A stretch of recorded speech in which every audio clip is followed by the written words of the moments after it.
Saludos amigos, bienvenidos a Punto de Vista. El día de hoy desde las hermosas áreas y los hermosos espacios de la Plaza Ecológica del municipio de Cabima.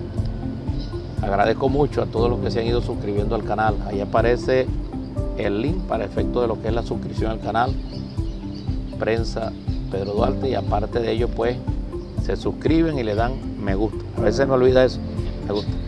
Saludo a todos y a todas, donde quiera que se encuentren, dándole gracias a Dios por permitirnos estar vivos y seguir entrando pues en sus hogares, en sus vehículos, en cualquier parte de Venezuela o del mundo, desde Cabima, Estados Unidos. Hoy nos encontramos pues en un espacio hermoso, naturaleza pura. Aquí estamos, rodeados de la naturaleza. Valor terapéutico de las plantas medicinales. Ya vamos a hablar un poquitico de eso. Por cierto, al final hay una experiencia bastante interesante del autor. Por aquí tenemos Herbolario Tropical, una materia sencilla de vivir mejor, nada más y nada menos que del doctor Quechas Bahat. Aquí está. Y por aquí está el anterior. Aquí está. Pedro. En este caso tenemos también por acá lecturas de historia regional y local de Aristide Medina Rubio, compilador. Aquí está. Venezolano. ¿Ok? ¿De qué vamos a hablar? Hoy tengo como invitado a mi queridísimo y respetado profesor Nilson González, filósofo, antropólogo, profesor por supuesto de la Universidad del Zulia, reitero, filósofo, filosofía pura, aparte de ello pues antropólogo, pintor, poeta, escritor, años y años en la docencia y aparte de esto también investigador. Vamos a hablar de unos conceptos, no unos conceptos cualquiera, algo que incluso dentro del quinto objetivo histórico del Plan de la Patria, el presidente Chávez de una manera extraordinaria, como hombre de visión de futuro, dejó sentado uno que es fundamental. Yo diría que todos son importantísimos, lógico, pero como está el mundo ahorita, cada día se hace más realidad ese quinto objetivo, que ya muchos países del mundo, no es que estén asumiendo el objetivo del presidente, pero muchos países del mundo, todos, por decirlo de alguna manera, están entendiendo que hay que salvar el planeta. Quinto objetivo histórico, salvar el planeta. Y en ese sentido, hoy vamos a hablar pues, con el profesor Nilson de una manera muy hermosa de algo que ha tomado él como, vamos a decir así, centro de lo que han sido estos últimos años.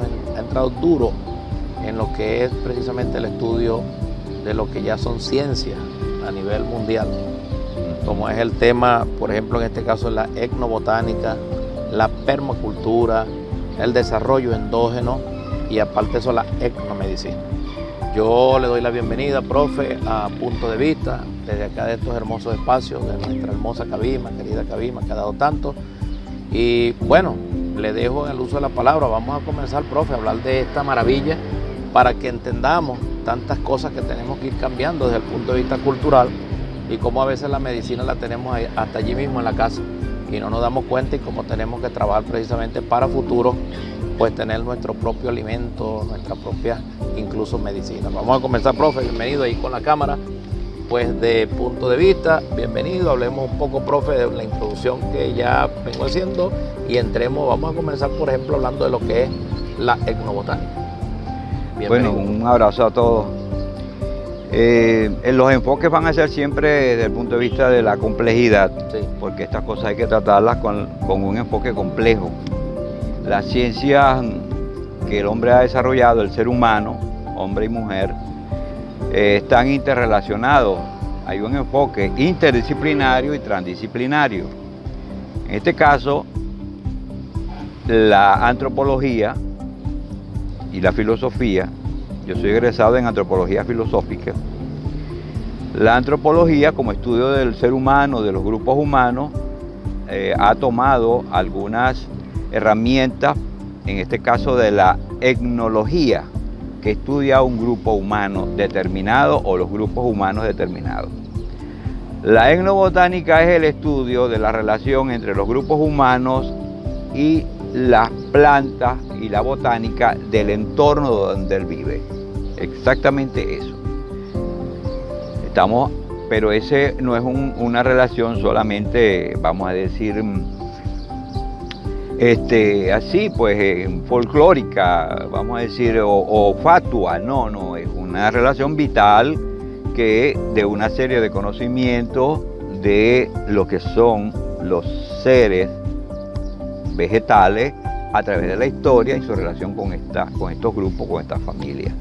Entonces, eso es la etnobotánica.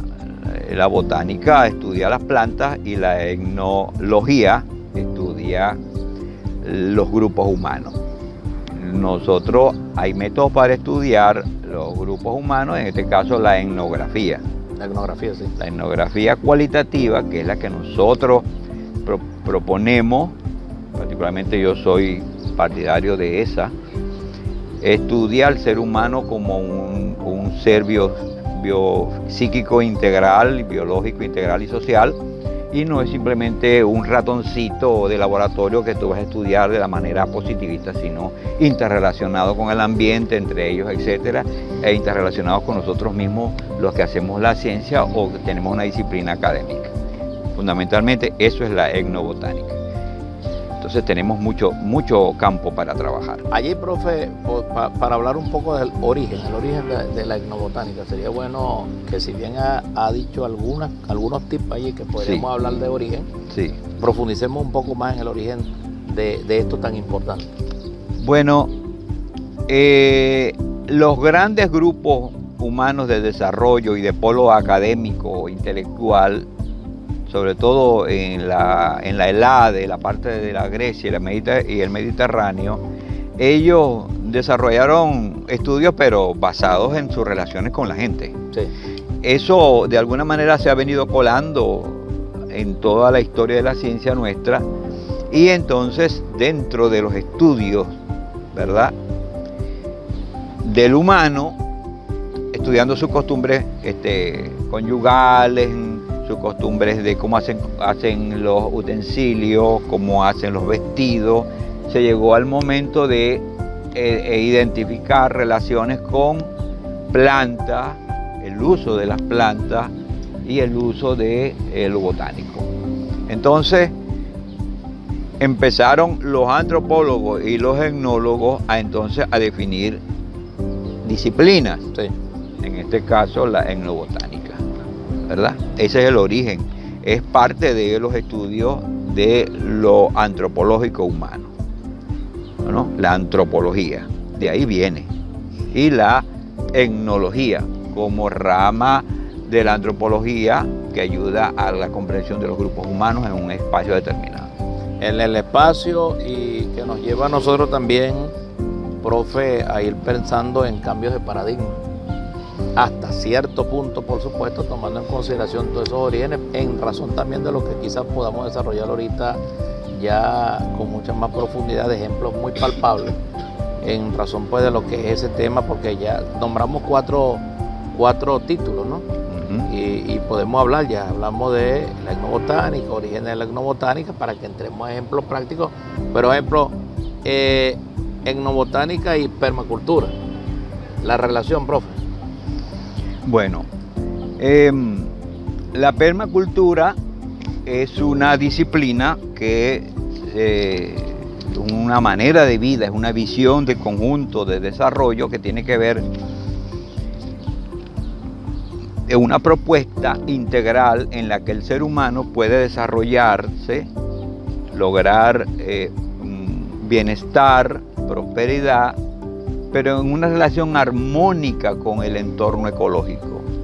En permacultura se crean nichos, sistemas, ¿verdad?, de sistemas, respetando lo que está planteado en ese contexto. Y esa permacultura se traduce como cultura de la permanencia. De la permanencia, sí, señor.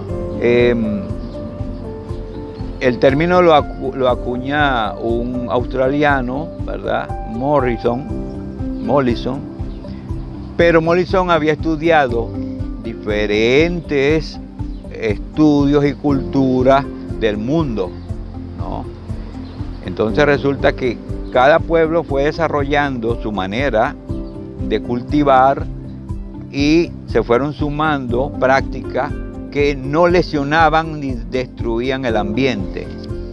Entonces, Morrison dice en uno de sus videos, después de la Segunda Guerra Mundial, comenzó la Tercera Guerra Mundial, que fue el hombre agrícola con la maquinaria contra la naturaleza y acabaron con todos los prados, porque tumbaban todo y entonces después sembraban kilómetros y kilómetros de trigo, pero así no es la cosa. La cosa es crear sistemas en la que una planta se da la mano con la otra, hay un intercambio entre ellas porque ellas funcionan así, con los insectos, etcétera, etcétera, con las lombricitas, con los pájaros. Entonces hay un respeto total por... Entonces esa cultura, permacultura, permite prosperidad, alimentación, tranquilidad, goce espiritual y no lesionamos el ambiente, y por salud. lo tanto, sí, y salud, no va a haber erosión, no va a haber desertificación, no se va a convertir en un desierto el planeta, porque nosotros estamos trabajando, respetando las reglas de la naturaleza. Una persona que hace permacultura no usa matamaleza, siembra unas plantitas que son repelentes de insectos al lado de otras, ¿entiendes? Entonces hay un equilibrio. Una persona que trabaja ya habiendo estudiado la etnobotánica, todo eso viene de ahí, todo eso está interrelacionado. Sí. Entonces, no, por ejemplo, no tumba.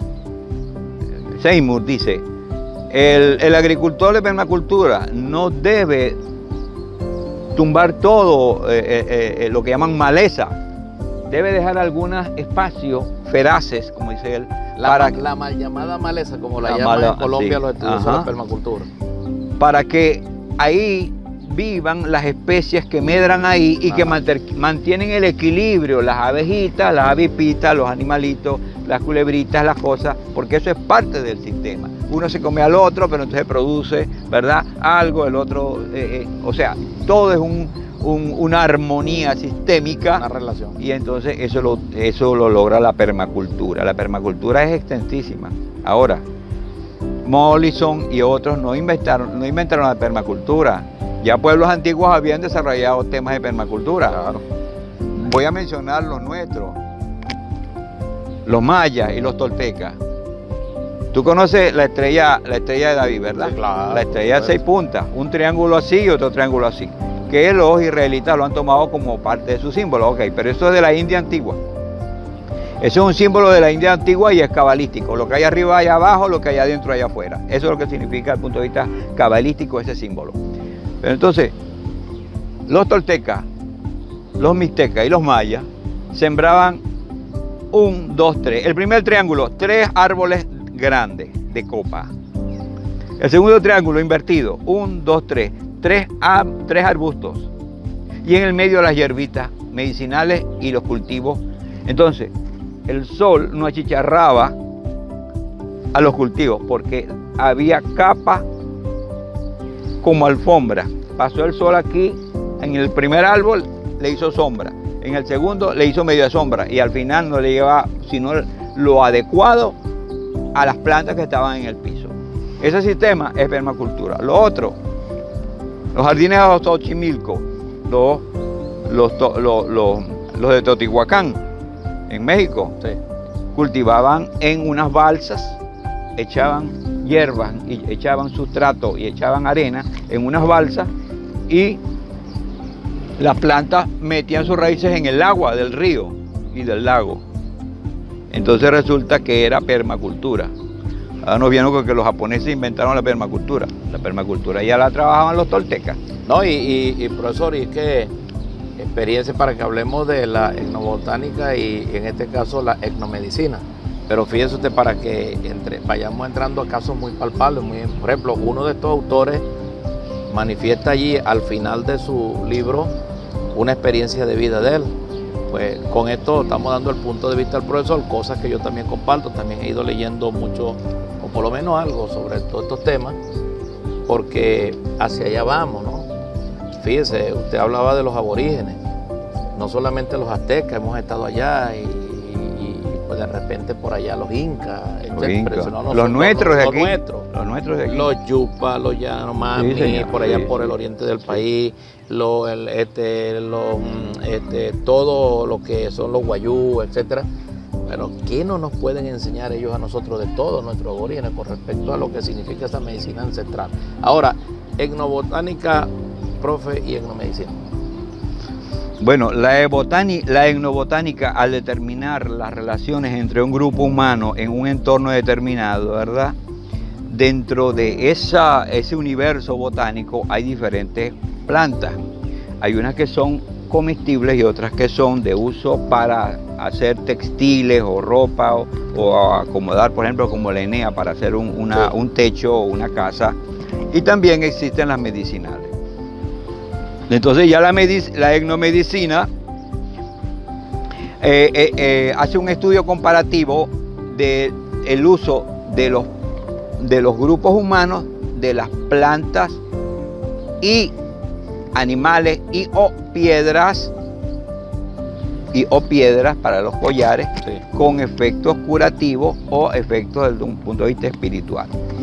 Entonces, la gente dice, no, que la etnomedicina es una medicina de brujo, porque viene el brujo y con una maraca te hace unos sonidos. Pero el sonido cura. Y cuando tú estás deprimido no pones música para la relajación. El sonido ayuda al desarrollo de los niños. Pero ¿por qué no critican cuando ponen a Mozart? Que es verdad que Mozart desarrolla la inteligencia matemática de los bebés. Prepara el cerebro para la matemática. Entonces resulta que son enfoques complejos e integrales. Sí. Entonces, los pueblos tienen un acervo, una historia de cómo ellos han venido tratando las enfermedades. Entonces nosotros lo negamos, ¿no? Porque nosotros queremos la pastilla, pero sé que la pastilla te la sacan de las plantas. Sí, ¿no? Entonces pon cuidado lo que hace la industria farmacológica. Agarra un etnógrafo, un sociólogo, un antropólogo, lo pone en un grupo indígena de una selva, él en 2-3 años aprende el idioma y luego comienza a catalogar las plantas medicinales. Las pega, pum, pum, pum, le pone la fecha y dice, ellos dicen que sirve para esto, ellos dicen que sirve para esto. Las empaqueta y las manda para la metrópoli, sea Europa, sea norteamericana. Ellos allá investigan, desarrollan el laboratorio, entonces luego vienen y te vienen a vender la pastillita, pero la vas a pagar 4 veces, 5 veces más. Vas a pagar la marca, vas a pagar el diseño, la caja, la pepita, todo lo vas a pagar. Y lo vas a pagar 4 o 5 veces más en la moneda de ellos. Pero salió de aquí. Salió de nuestros indígenas, de nuestros no indígenas, aborígenes. Entonces, ese tema de la etnomedicina es clave en estos momentos de cuando se presentan estas situaciones de la permanencia. No es que yo no estoy en contra de la medicina alopática, para nada. Yo creo que deben darse la mano la medicina alopática, la medicina tradicional, la medicina naturista. Hay que buscarle los enlaces, ¿ok? Sí, los puntos de encuentro. Sí, los puntos de encuentro, porque tenemos que sumar, más no restar, ¿no? Claro. Pero entonces es obvio que la medicina, etnomedicina, tiene otras maneras de curarte, ¿no? Que te ponen en humo, porque que el humo es que te va a curar. Pero porque nos critican a los finlandeses con el sauna. ¿Qué hace un sueco o un finlandés cuando se siente enfermo? Pone unas brasas, pone raíces de pino, de sauce y otras plantas que ellos tienen y se pone ahí en paños menores o desnudo a botar todo el sudor, pero también a absorber los vapores de esas plantas. O cuando se coloca, en el caso de un problema respiratorio en la casa, un vaporizador. Entonces, lo que pasa es que hay como unas máculas, como unos sanbenitos que le colocan, sí, ¿no?, a los grupos. Entonces nosotros, los que estamos en esta onda de investigación, tenemos que apelar al juicio, a la racionalidad y a lo sensato. El ser humano se cura de una manera integral. claro, comiendo, como decía Hipócrates y como decían los antiguos griegos y el otro médico famoso, que tu comida sea tu alimento y tu alimento sea, que tu alimento sea tu medicina y que tu medicina sea tu alimento. Entonces a veces nosotros estamos enfermos, pero es porque estamos subalimentados. Claro. Ahora, yo para alimentarme necesito comerme 10.000 kilos de carne y yo no sé cuántos kilos de pasta. No, una alimentación integral. Muchas veces una infusión hecha con plantas que yo tengo cultivadas me suple más de energía, de vitaminas y de enlaces nutritivos para mi salud que un kilo de bistec con una salsa extraña. ¿Entiendes? O un pan con carne y tal, y con lechuga, como la cultura pues de la hamburguesa. No, y fíjese, profe, que en el caso que hace rato dejé en el aire algo que quise decir con respecto al tema de la permacultura, ¿no? El tema de la permanencia. Experiencias interesantísimas en nuestra hermana Colombia de cómo haciendas, ¿no?, que han sido, bueno, donde se cría la gallina con un concepto diferente para que pueda pastar. Luego tenemos que no se pierde nada, ni siquiera el poste del ganado. No se utilizan químicos,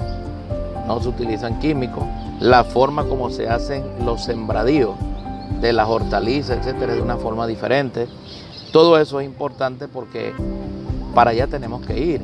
Ahora, en el tema de la etnomedicina, profe, jamás vamos a estar nosotros. Yo creo que aquí no se está desmeritando a lo que es la medicina alopática, en lo absoluto, para nada. Pero yo creo que sí tienen que haber puntos de encuentro entre una y otra, porque ninguna puede desprestigiar a la otra. Porque es que ambas están siendo investigadas y están siendo estudiadas por grandes científicos del mundo. Es decir, grandes científicos, grandes escuelas del mundo están estudiando lo que es la medicina, precisamente desde el punto de vista ya de lo que es la medicina natural, la etnomedicina. Podemos hablar ejemplos, profesor, de etnomedicina, en este caso. Quechua-Abad. Exacto. Aquí tenemos, por ejemplo, el doctor Quechua-Abad, biólogo, botánico, filósofo, bioquímico. Él era hindú y él viajaba a la India estaba 3 meses y los demás estaban en Venezuela. Era profesor de la Universidad de Oriente. Hizo una serie de publicaciones interesantes, investigaciones. Este libro. Este es un libro básico de etnomedicina, fundamentalmente basado en la botánica. Porque aquí él menciona los usos de todas las plantas venezolanas, ¿no?, que son curativas. Y estamos hablando de un científico, no es, claro, ¿no?, un científico. Entonces, pero también te dice la alimentación, te dice cómo son los tipos de alimentación, la función de cada sabor, etcétera, etcétera. Yo le voy a comentar una anécdota, algo que lo viví yo. ¿Sabes que a mí me decían por allá por donde yo vivía José Gregorio? En razón a un día, y si los nietos de la Negra, ¿verdad?, y de la familia Zambrea están viendo ven este video, yo vivía cuando estaba soltero en casa de mi madre en la calle Buenos Aires, cruce con Medellín. Ahí en la esquinita de la Medellín vivía la familia Zambrea. Y un día, a la que decíamos cariñosamente la gorda, la negra, yo voy saliendo, voy para dar clases en mi liceo y veo que ella está con su niño y echándole agua fría y ay, mi niño, que no se me muera, y está el niño con una fiebre altísima, ¿no? Ya el niño pues tenía una fiebre. Entonces yo me devuelvo, ya yo había asistido a una charla de Quechua-Abad y había comprado el libro.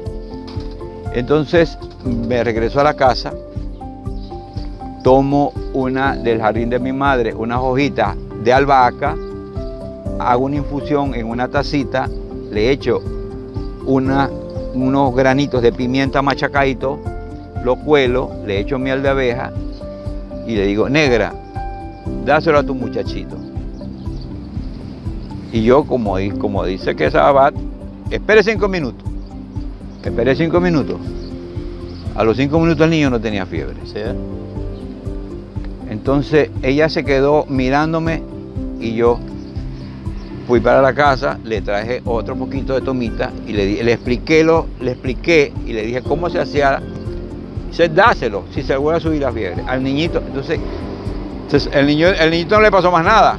Entonces ella me decía a mí, cada vez que yo pasaba me decía, José Gregorio. O sea, el tema es, aquí hay algo clave.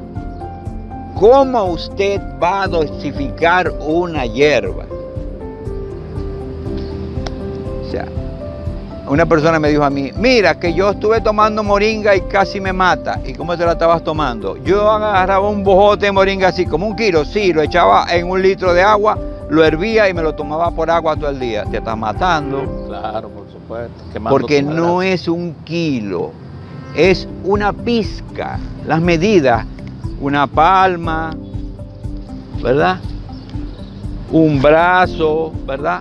Una pizca, un puñado. Una pizca es lo que tú tomas con tus dedos de una hierba, una pizca en una taza de agua tibia.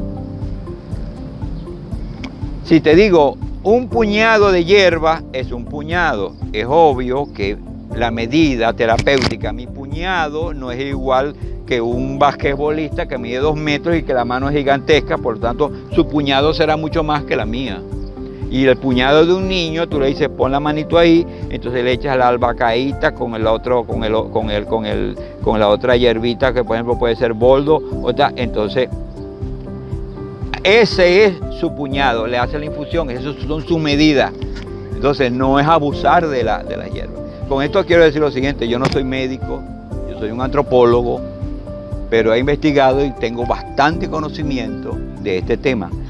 ¿Qué recomiendo? Busque su médico. Y también busque médicos naturistas, que los hay.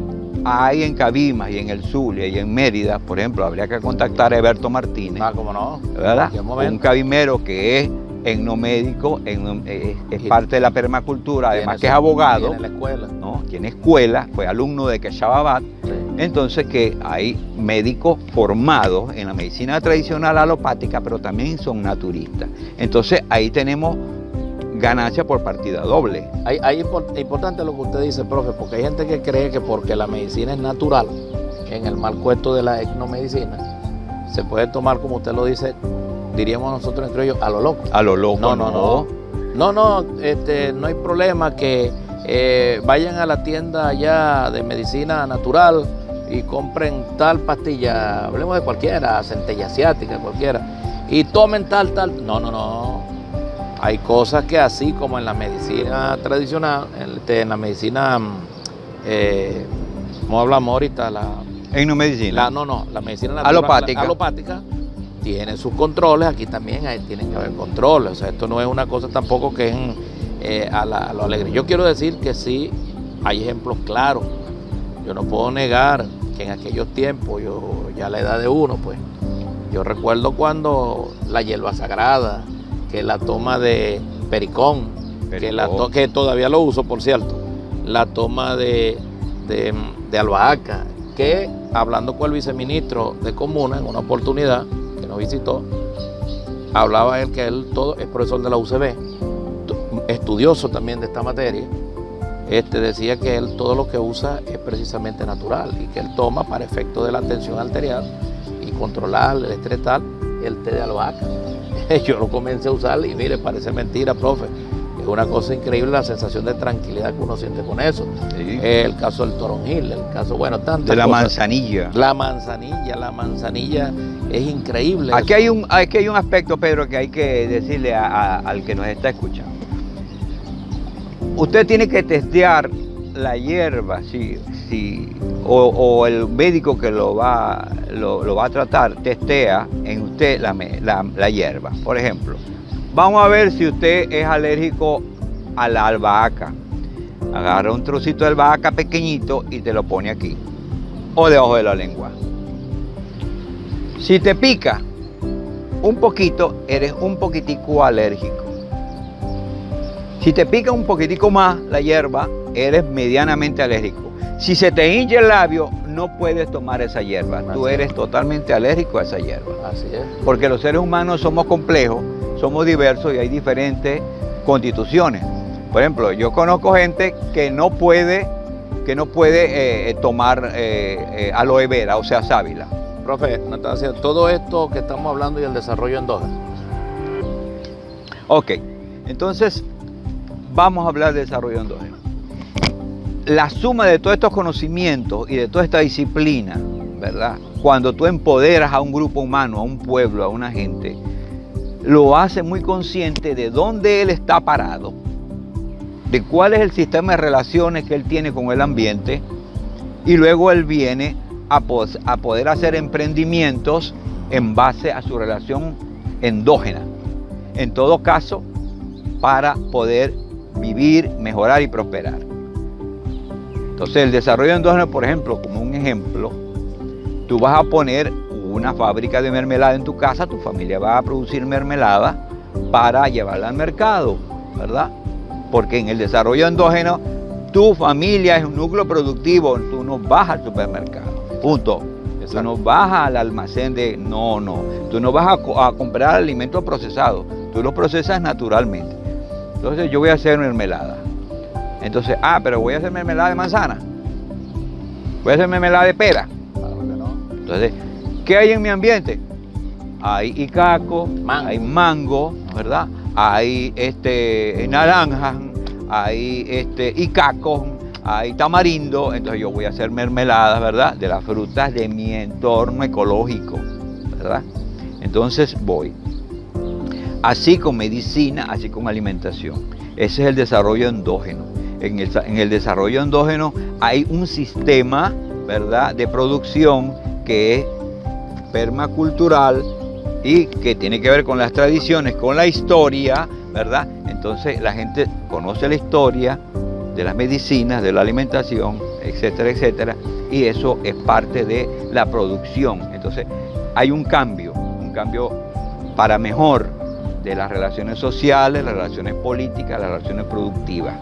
Eso es lo que quería el comandante Chávez, eso aparece reflejado en el quinto objetivo, y nosotros con eso ayudamos al Estado en el desarrollo de un socialismo del siglo XXI. Un minuto solamente, profesor, ya para que usted mismo despida con algo que es fundamental, que es una pregunta que necesariamente tengo que hacerle, y es la vinculación de todo esto con el proyecto Bolivariano País. Eso claro, es importantísimo, yo creo claro, que porque todo esto va. Entonces a lo que estoy llegando es que efectivamente en el socialismo del siglo XXI, que es algo muy complejo de practicar, pero hay que comenzar, cada familia es una marca. Claro, por supuesto. Y esa marca tiene diferentes productos. Esos productos vienen de todos sus saberes, de lo que ella sabe en la familia. Por ejemplo, cómo hacían el dulce de coco en esa familia, o qué hacían con el coco. Nosotros hemos abandonado el coco, ¿no? Y el coco hay países que viven de la producción de coco, como el cabimo. Brasil, el cabimo, el copaíbo, el cabimo lo procesa industrialmente. Entonces, nosotros producimos familiarmente, tenemos una pequeña empresa familiar, entonces nosotros vamos a las ferias donde vamos a mostrar, ¿verdad?, nuestro producto. Y si aquello trae, entonces se puede dar, a la otra familia trae medicina, el otro trae tejido, el otro trae fruta, el otro trae, entonces carne procesada, pescado seco, lo que sea. Hay el intercambio. Puede ser que tengamos trueque, puede ser que utilicemos el bolívar soberano o el petro, o puede ser que haya el intercambio, o puede ser que nosotros de pronto, como hacen los argentinos y en Europa los comuneros, en cupones, tantos cupones cuesta esto, y yo voy a intercambio, 5 cupones en mi producto, entonces aquí está, vale 5 cupones, uno se lo lleva, ok, pero yo necesito allá, aquella señora hizo un tejido de lana para el frío, cuesta 10 cupones, yo espero, entonces son 10 cupones, pero yo tengo aquí, vendo aquí por cupones y compro allá. Entonces, ¿qué pasa? Que empezamos a liberarnos un poco de lo monetario, empezamos a establecer unas relaciones de intercambio como fue en la antigüedad. Y para allá vamos, profe. Entonces, ¿qué pasa?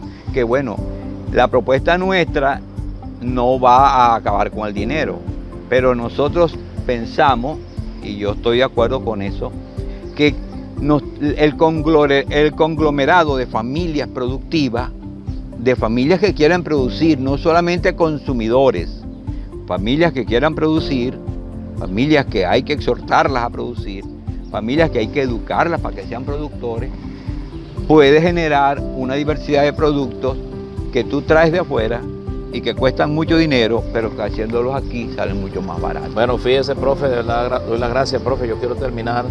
En la semana pasada tuvimos un programa con el ingeniero Alexis Arellano, extraordinario, y hoy con el profesor Nilsson, ya sabemos, pues filósofo, antropólogo, y decirle que nosotros tenemos que ir precisamente ya desprendiéndonos de lo que es la renta petrolera y pasando un poco más hacia lo que es lo productivo. Eso es fundamental. Pero en el marco de lo productivo también entrar a esto que es tan interesante, la etnomedicina, la etnobotánica, la permacultura, importantísimo todo esto, ¿no? Bueno, yo quiero agradecerle al profesor Nilsson lo que ha sido pues esta visión desde el punto de vista antropológico de 4 conceptos: etnomedicina, permacultura, todo lo que es desarrollo endógeno. Mira esto. Esto, fíjense ustedes, este libro, Autodesarrollo Gerencial, guía para gerentes de organizaciones e instituciones, de Boydell. Ahora, en este caso, yo quiero cerrar el programa de hoy con esta experiencia de Jesús María Chavarriaga, neurópata, graduado en Lisboa, Portugal.